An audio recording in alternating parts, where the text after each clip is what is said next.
Hello, and welcome to The Sound Architect. This is a video review and demonstration from Willy McCarter.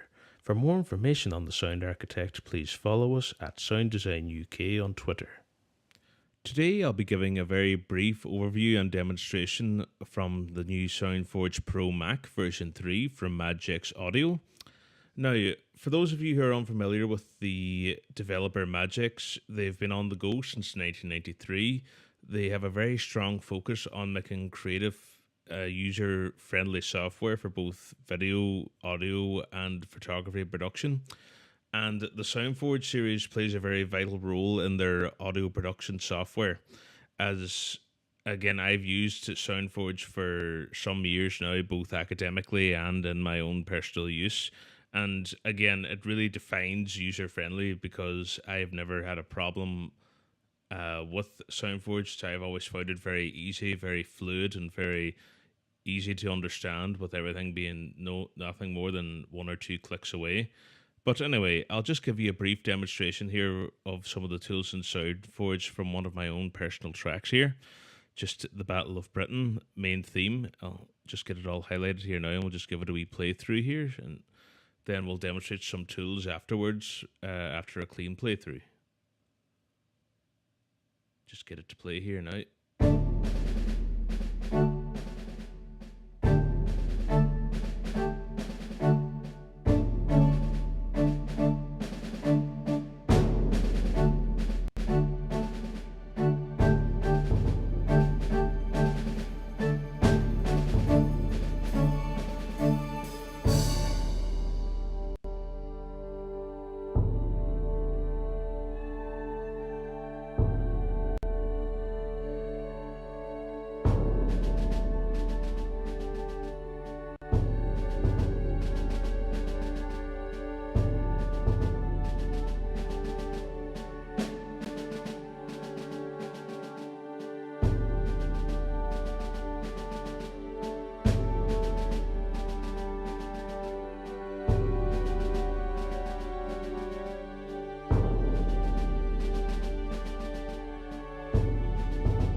Right, so that was just a clean playthrough of the track there. So one of the first tools I'd like to point out are the fade in and fade out tools. Now, what makes these tools different to any other fade in aspect from other software such as Logic Pro or Pro Tools is that they're very intelligent. And when I say intelligent, I mean that they're able to adapt to the track in both time and in which they're synchronized to the tempo beat. So, for example, I'll go for a slow fade in here. And again, that'll just automatically fix itself there to the part I've highlighted. Yep. So again, you can hear that from the very first beat, just the tail end of the big drum there. Yep, just about from there now. And again, on the other end here now, I'll just use a fade out tool. So again, I'll try and use something a wee bit similar to the fade in. So again, get this area highlighted here, and okay, so I think I might go for a more smooth, I think I've seen smooth there. Yeah, smooth fade out. So again, very intelligent. It just goes to the area in which I highlight it, and then again it'll adapt itself to the time signature and to the beats, which I find very helpful and can cut down on a lot of editing time when in audio production. So we're just going to have another wee feedback here from here. Right. Okay. We're going to get it fixed up here now. Right. So we're just going to listen to the whole thing now with both the fade in and fade out, and really listen to the time signature and the way it just adapts itself to the track of both fading in and fading out.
And again, if you're able to hear those fade in and fade out parameters, again, I find they were just whenever you highlight a particular area, they're able to, in their own way, intelligently adapt to both the time signature and the quantized beat in which it was bounced out in.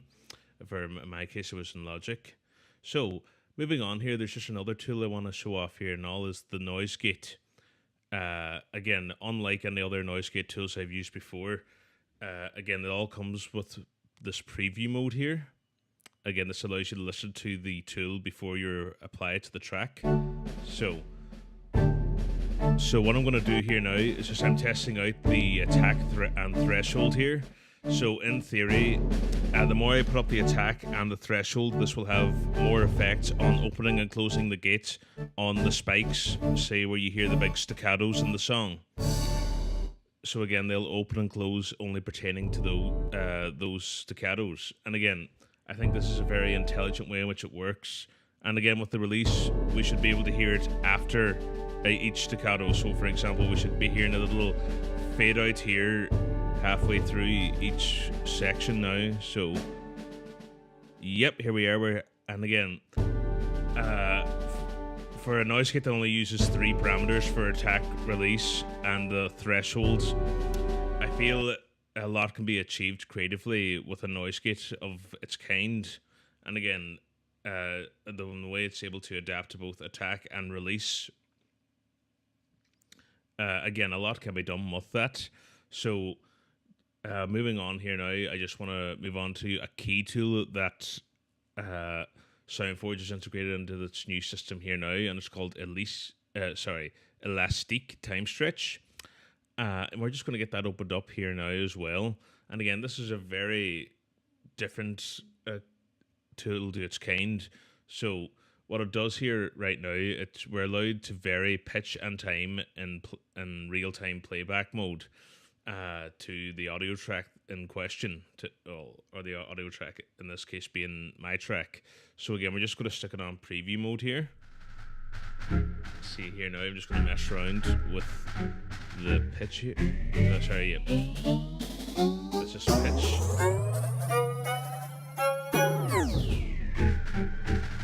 And then we're going to get the time here now represented by the x-axis. And we can overcross the two and come out with something completely absurd.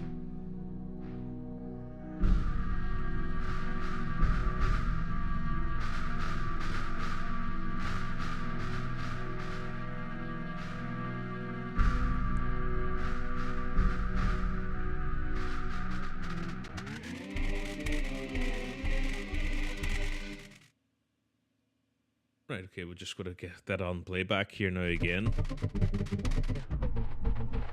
So really, anything can be accomplished with using just the pitch and time here of this tool. And again, this is a brand new tool that SoundForge has brought in. And again, similar to the noise gate, a lot of creative potential can be brought from this.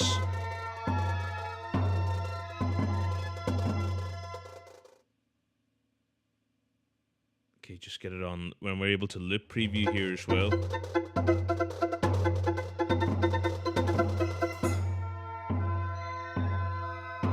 So again, this is manipulating both pitch and time on an XY axis simultaneously, which again cannot be found with other rival softwares, which really stands out for SoundForge.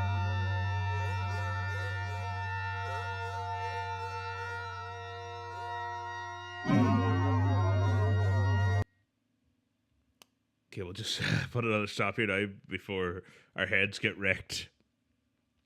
So again, I find that really fun to use. So again, I think we just have time for one more tool here, and I think I want to wrap things up using the Wave Hammer, which is a brand new, as I described in my article, a pocket-sized mastering suite. So it's made up of both a compressor and what they call a volume maximizer, which if you manage to master the two or marry the technique of the two of them, you can come out with a very rich sound. So let me just get started with things here now. We should be able just to stick things on preview mode as in before with the previous tools. And again, I just want to point things out as well here. It comes with this auto gain compensate tool, which again I don't normally trust in other softwares because I find it can create a very lazy ear in a way. But again, we're just going to use it for argument's sake. That's what it can do. And see, already we can hear that bit of a distorted boost in the track from the auto gain. But again, we can work around that using our compressor. So we're just going to tick things back here now on the release time. Yeah, tick down the output level. Give more of a threshold. Yeah, so this should be giving a more neutral sound. No, it's...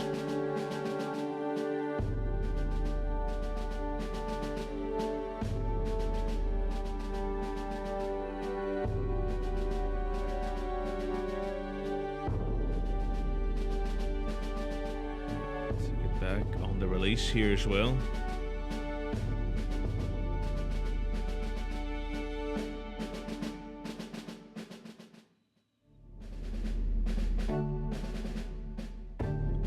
Just have it on loop mode here now as well, so we should be able to do more now.